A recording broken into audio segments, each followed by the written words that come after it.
안녕하세요. 북두시민혁명군의 전영돈입니다.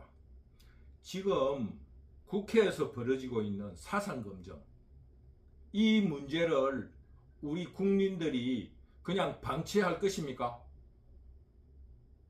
일제시대에 그 신사참배를 할 적에 십자가를 밟고 가라 하는 것과 똑같이 인사검증에 등장하는 1910년도 일제시대의 한국 국민들의 국적이 무엇인가?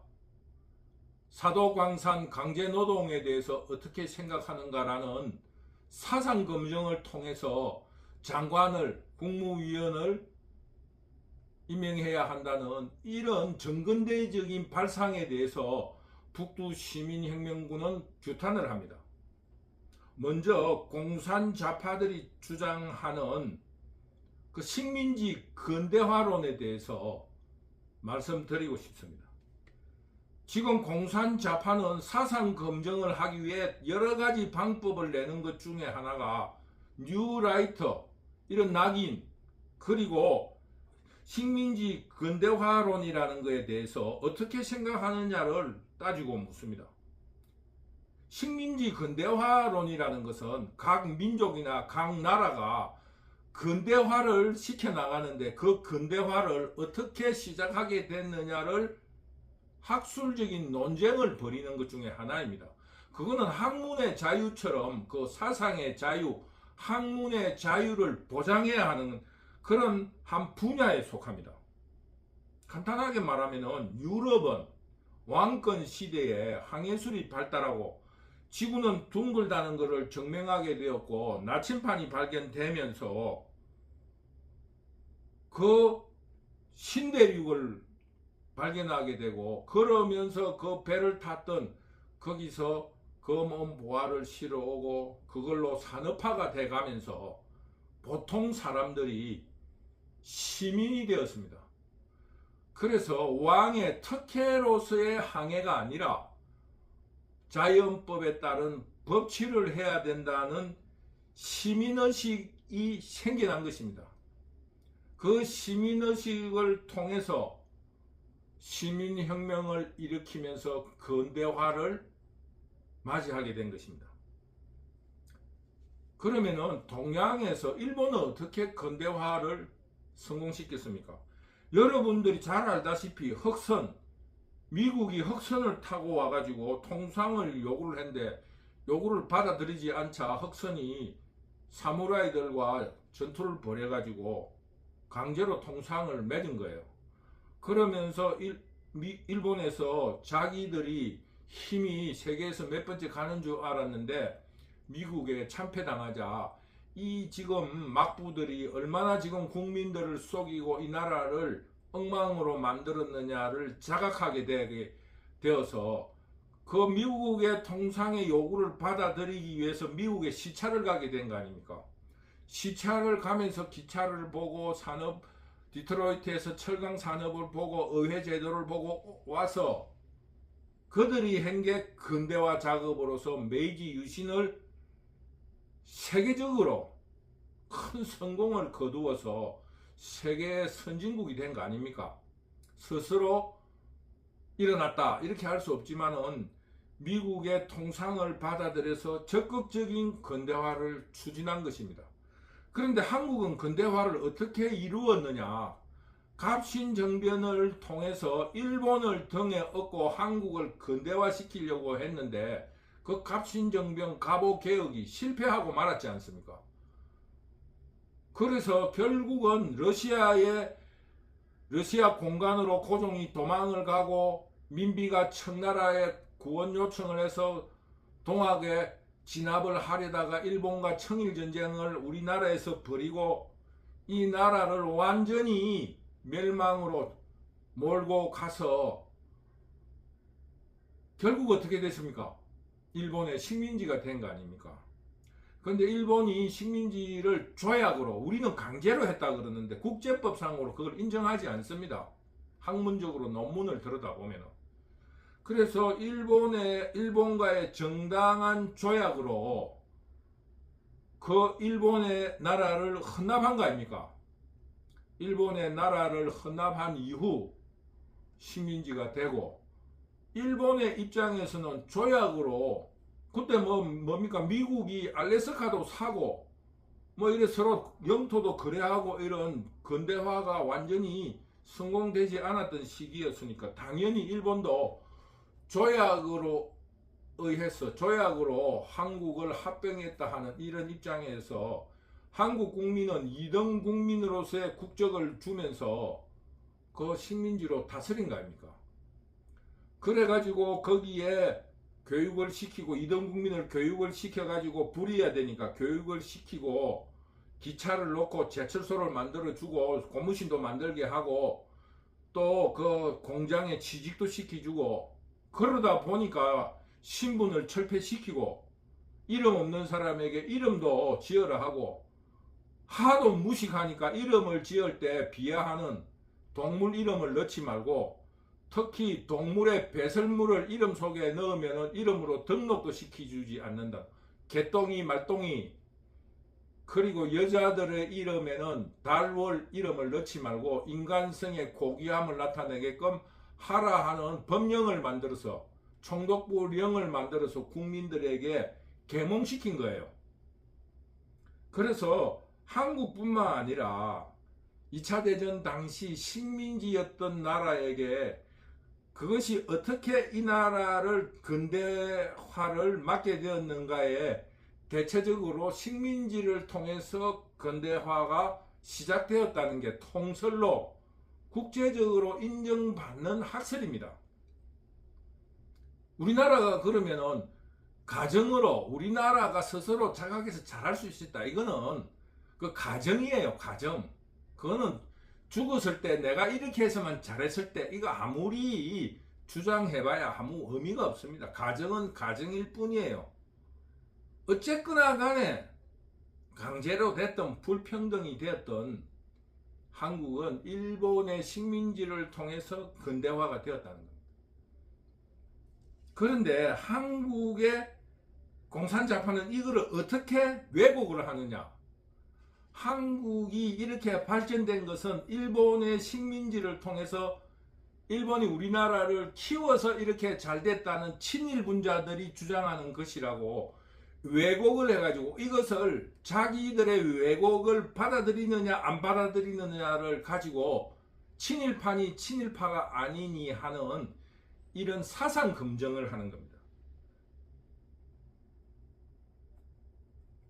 그러면서 이런 사상 검증을 통해서 철저한 사상 검증의 법을 만들려고 하는 디딤돌을 놓고 있습니다. 그러므로 자유우파는 역사전쟁이라 이렇게 생각하지 말고 공산자파들이 국민을 통제를 해서 나치즘과 같은 자기들 세상을 만들기 위한 여러 가지의 장치 중에 하나라는 것을 깨닫고 역사전쟁에 발벗고 나서야 됩니다. 왜 이렇게 국민들을 사상검증을 통해서 공산좌파들이 국민들을 통제하려고 하냐면은 이재명이 사법 처리에서 탈출할 수 있는 방법은 이제 방탄은 물 건너 갖고 사법 처리에서 처리가 된 거예요. 벌금형이든 이런 식으로 한 3층까지 가려면 한 2년을 남았는데 자기들 생각에 대선 때까지 감옥에 안 갈 수는 있겠다는 생각을 가지고 있는 겁니다. 그런데 이 사법 처리에서 탈출을 할 수 있는 방법은 뭡니까? 잡범이 돼버렸으니까 이재명이는 잡범이다라는 말을 할 수 없게끔 법을 만들라는 거예요. 그 방법이 뭐냐? 나치즘에서 찾고 있습니다. 모든 인류가 놀래는 유대인들을 잡아다가 아우슈비츠라 하는 그 수용소에서 그 유대인들을 학살해가지고 그 사람의 기름을 짜가지고 비누를 만들고 비료를 만들었다는 천인공노한 일을 벌였는데 독일 국민들은 환호하고 박수를 치고 히틀러가 최고라고 칭송을 했습니다. 이재명은 이거를 노리고 있는 거예요. 그래서 역사 논쟁을 벌이고 역사 논쟁을 벌여가지고 이것으로 나치가 유대인을 학살하는 명분을 찾았던 것처럼 한국 국민들 사이에 친일파라는 낙인을 찍으려고 하는 겁니다. 그러면서 우리 애국자들한테 박수를 받고 잘했다는 소리를 들으면서 그 사법 처리에서 탈출하려는 것입니다. 즉 이재명을 잡범이라고 이야기하는 사람에게 너 식민지 근대화론에 대해서 어떻게 생각해? 혹은 1919년 이후 한국인의 국적은 무엇인가? 이런 말을 통해서 친일파란 낙인을 찍고 법적으로 처벌을 하려는 겁니다. 이재명이 잡범이라는 말이 중요한 게 아니고 이재명이 잡범이라는 사람이 가진 생각에는 일제시대에 나라가 없었는데 한국 국적이 어디 있나? 법적으로 일본이지. 이거를 핑계대 가지고 잡아 죽이려는 겁니다. 여러분 무서운 음모가 있습니다. 이재명이는 이제 죽기 살기입니다. 그래서 이재명은 이런 나치의 경험을 공유해서 실천하려는 거예요. 국민들에게 낙인을 찍습니다. 지금 현재 이재명의 설계는 친일파를 죽이는 것에 대해서 자기들 지지자들에게 박수를 받는 나치즘, 유대인을 죽이는 천인공노할 일에도 세계적으로 노벨 화학상 문학상을 받은 사람들의 박수를 받았던 역사적인 경험을 실천하려고 하는 설계를 하고 있습니다. 그래서 식민지 근대화론, 그 다음 뭡니까? 임시정부의 헌법적 정통성을 주장하면서 상해 임시정부의 정통성에 대해 의문만 품어도 친일파라고 해가지고 감옥에 가두는 것입니다. 잘 알다시피 임시정부라는 칭호를 쓴 단체가 상해 임시정부 말고 연구소로 이름이 정확하게 밝혀진 단체만 해도 9곳입니다. 따라서 상해 임시정부의 법통을 지나치게 강조한 것은 이종찬이 가문의 영광을 헌법에다가 박아 넣으려는 개인적인 욕심이 드러난 것입니다. 어찌됐든지 간에 임시정부의 의문을 품은 사람들에게는 친일 세력이라는, 어찌되었든지 간에 상해 임시정부의 의문을 품은 사람에게는 친일 세력으로 낙인을 찍어가지고 탄압을 하려는 그런 의도를 가지고 있습니다. 그런데 이 상해 임시정부의 법통성은 북한 김정은 체제를 도우는 하나의 수단이 될 수도 있습니다. 즉 북한 정부의 정통성을 인정해주는 하나의 방편이 될 수 있습니다. 한국은 상해 임시정부의 법통성만 가지고 있는 거예요. 그러면은 9개 정도의 임시정부의 명칭을 선 그 9군데 중에 한 가지의 법통을 북한에서 가져오면은 그 북한도 정통성이 있는 거예요. 그래서 한국 헌법에 보장되어 있는, 한국 헌법에 규정되어 있는 한국의 영토 조항을 비토시킬 수가 있습니다. 그 9군데 중에 가장 유력한 임시정부를 칭했던 단체가 아무르 지역의 한인사회당의 대한국민회의, 임시정부라고 칭했습니다. 그리고 최재형의 이르쿠츠크 고려공산당 등이 김정은 체제의 법적 정통성을 인정해 줄 수 있는 단체라 할 수 있습니다. 상해 임시정부는 남한이고 북한도 본래 고려공산당으로서 북한 소련령의 노령의 이르쿠츠크의 고려공산당이라고 독립단체가 있었다. 그래서 이것을 우리는 이어받는다.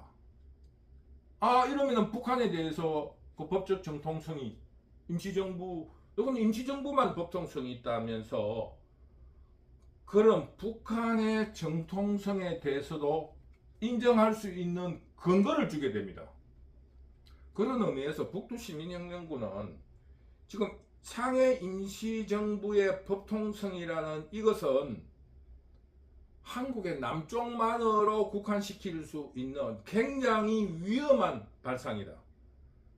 독립운동단체에 대한 연구를 한 사람들에 의하면 상해 임시정부는 실질적으로 인원수라든가 여러 가지의 활동면에 있어서 큰 활약을 못했습니다. 봉오동의 홍범도, 그 김좌진이, 김일성이가 주장하는 독립운동 등 아주 큰 독립운동은 전부 다 북한에서, 지금 북한에 있는 간도에 있었던, 중국에 있었던 그런 임시정부를 칭했던 독립단체, 그리고 러시아에 있었던 이르쿠츠크에 있었던 고려공산당, 그리고 아무르 지역에 있었던 한국사회당, 이런 운동단체에 의해서 벌어졌던 운동단체는 상해 임시정부와의 투쟁과 비교할 수도 없는 정도입니다. 우리나라가 북한과의 정통성 때문에 그런 사람들의 독립운동 투쟁에 대해서는 역사서에 잘 쓰지도 않고 크게 발굴되어 있지 않아서 그렇지, 상해 임시정부의 그 어떠한 그 독립운동은 윤봉길과 뭐 이런 몇몇밖에 안 됩니다. 의열단이라든가 김원봉의 의열단이라든가 그 러시아의 노령, 러시아 지역에 있었던 그런 독립단체에 의해서 훨씬 더 훌륭한 독립운동이 많았습니다. 물론 1919년 이후 러시아가 레닌의 그 공산혁명을 통해서 소련이 되어버렸지만, 그 전에는 물론 그 당시에도 냉전체제가 아니었기 때문에 그 소련이라는 그 어떤 이념적인 문제는 큰 문제가 안 됐어요. 그런 입장에 있어 가지고 볼 적에 지금 상해 임시정부의 법통성을 지나치게 강조함으로써 김정은 체제를 법통적으로 인정하게 되는 그런 의도를 가지고 있다. 저는 그렇게 생각합니다. 그러니까 첫째, 친일파 반일파로 나누어서 친일파로 낙인 찍어서 국민들을 탄압하면서 공산 좌파들이 장기 집권을 기획하고, 또 한편으로는 종북 좌파로서의 역할인 김정은 체제의 법통을 보장해주는 두 가지의 효과를 노리면서 국민들에게 사상검증을 시도하고 있습니다. 그러면서 김문수 장관의 청문회에서 나왔다시피 국정문제, 그리고 임시정부의 법통성, 또 하나 뭡니까? 독립운동의 왜곡,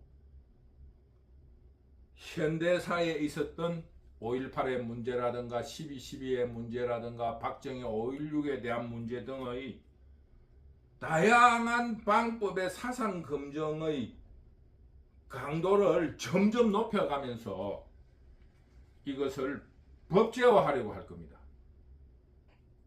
이런 법제화의 노력과 함께 김문수 장관을 조기 낙마시키면서 시범 케이스를 만들고, 이와 함께 자유우파 유튜브나 SNS상의 유력 사이트에 게시판 이용자들 중에 희생양을 골라서 회사를 퇴직시키든가, 이런 여러 가지의 방법을 통해서 사회적인 이지매를 가하면서 홍위병들을 통해서 폭력을 가해서 인생 실패를 시범적으로 만들어서 선동 광고를 함으로써 자유우파 시민들을 위축시키려고 할 겁니다.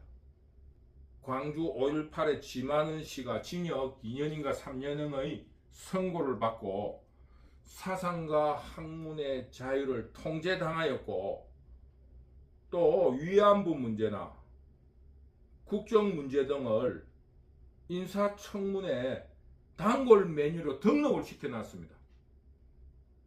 사상 검증이 이제는 일시적으로 일어나는 현상이 아니라 제도화하려고 하는 것입니다. 이게 바로 나치즘이 유대인을 학살시키는 근거가 되는 겁니다. 여러분, 소름 끼치지 않습니까? 이것을 그냥 여러분들이 그냥 모른 척 할 겁니까? 25시라는 영화에 아름다운 미인을 가진 안소니 킨이 연기를 했던 그 농부는 그 안소니 킨의 마누라를 사모한 파출소 소장에 의해서 유대인이란 낙인으로 찍혀 끌려갑니다. 여러분들도 공산 좌파들의 낙인 찍기, 5.18이 뭐냐? 사태나 폭동이다. 잡아가는 거예요. 임시정부 시절 대한민국의 국적이 어디냐? 친일파네. 잡아가는 거예요.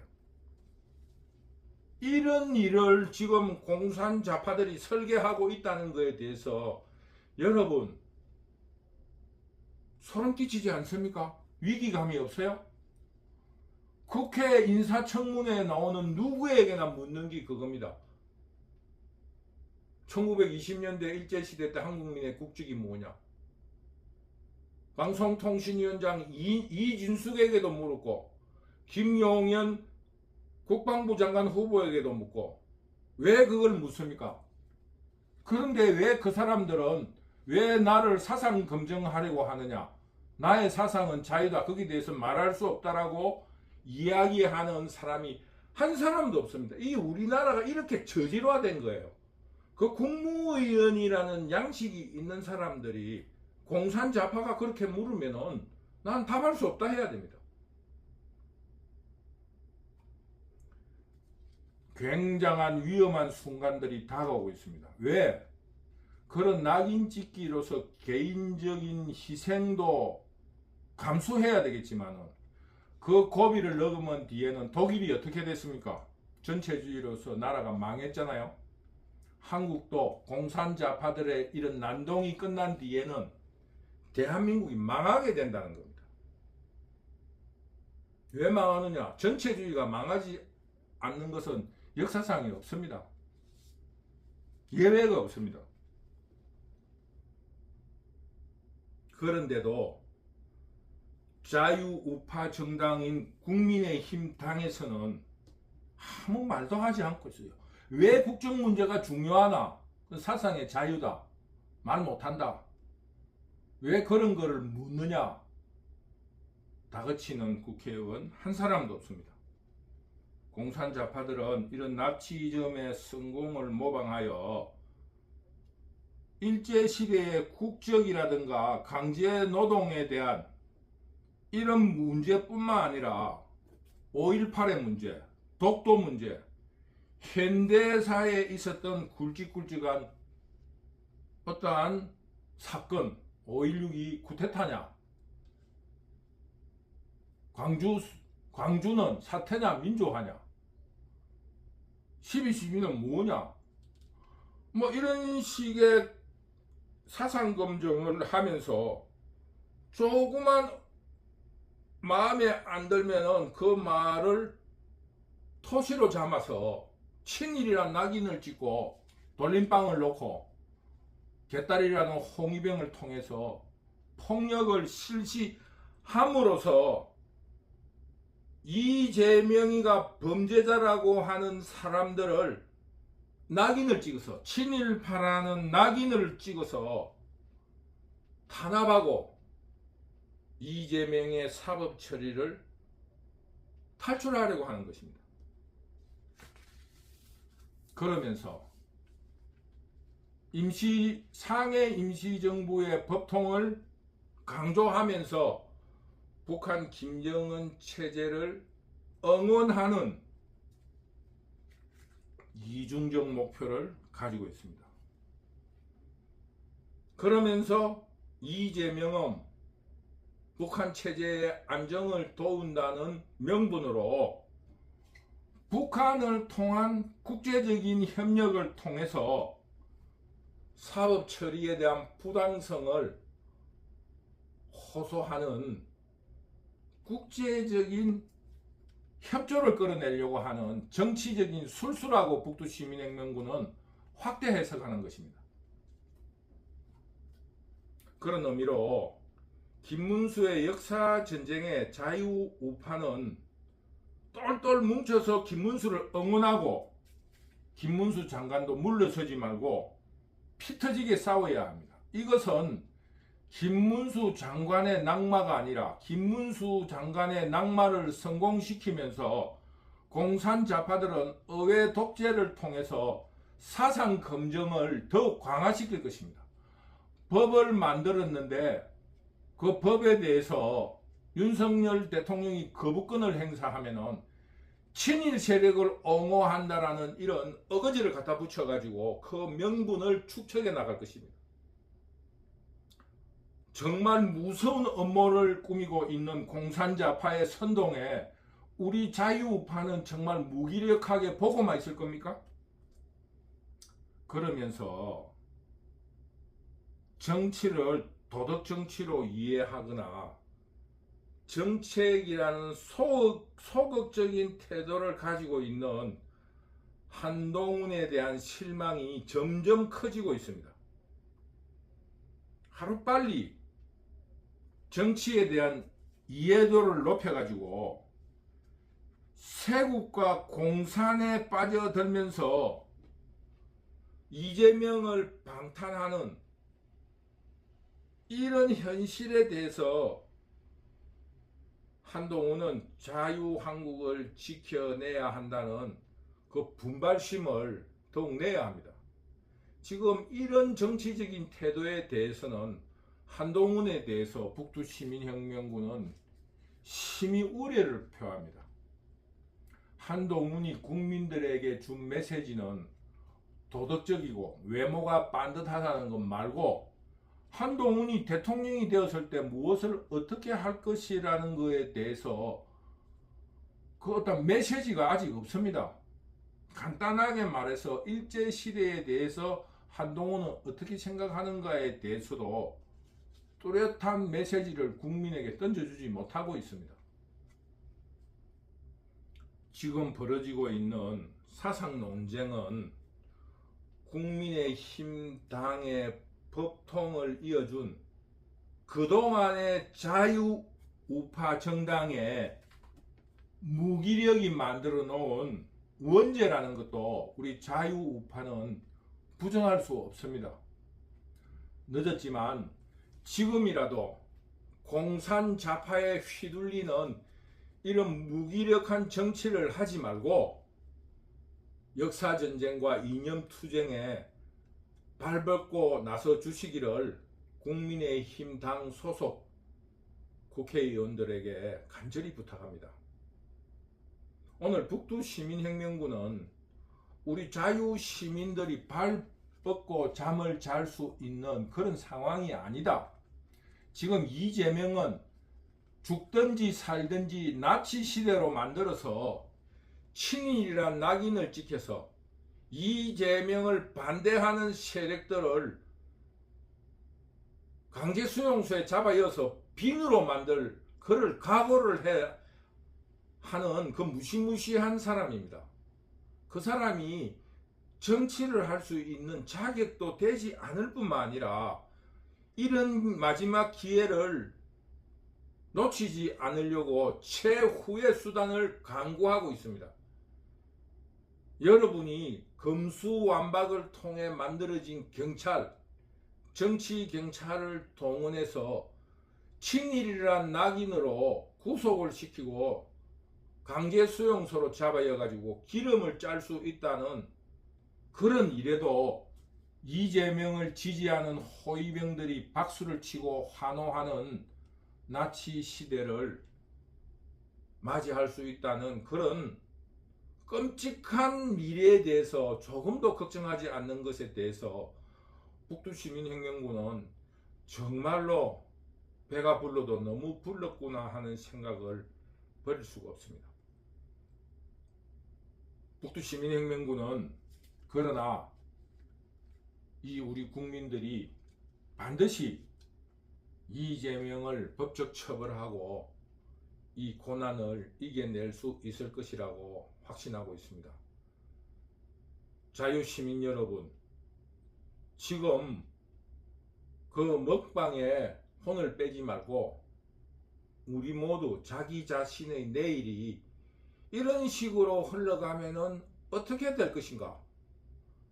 왜 지금 그 공산좌파 국회의원들이 국회에서 어거지로 우리가 상식적으로 생각해도 맞지 않는 국정 문제를 거론할까? 이 문제를 생각할 때 나치 시대에 유대인들, 아무 죄 없는 유대인을 희생양으로 놓고 강제 수용소에 몰아넣어서 기름을 짜서 비누를 만들고 비료를 만들었던 그런 악행에 대해서 노벨 문학상을 받았던 사람, 노벨 과학상, 화학상을 받았던 사람들, 대학 교수들이 박수치고 환호했다는 인류의 역사를 잊지 마십시오. 어떻게 그런 일이 일어날 수 있겠는가 하고 여러분들이 소설 같은 이야기였지만은 역사에 엄연히 인간들이 벌인 하나의 역사로 기록되어 있습니다. 그러니 우리 모두 역사 전쟁과 이념 투쟁에 발벗고 나서야 됩니다. 지금 종북 좌파, 공산 좌파들은 그 쉽게 말하면 물가로 밀려난 덜지 같은 존재가 돼가지고 고양이라도 물 기세로서 발악을 하고 있습니다. 우리가 조금도 흔들리면 안 되고 마지막 사법 처리 그 바닷가까지 밀어내야 합니다. 좀 더 용기를 내시기를 간곡히 부탁드립니다. 여러분들의 그 어떤 응원과 그 박수로 북두시민혁명군의 유튜브가 급속도로 발전하고 있습니다. 여러분 정말 감사합니다. 감사합니다.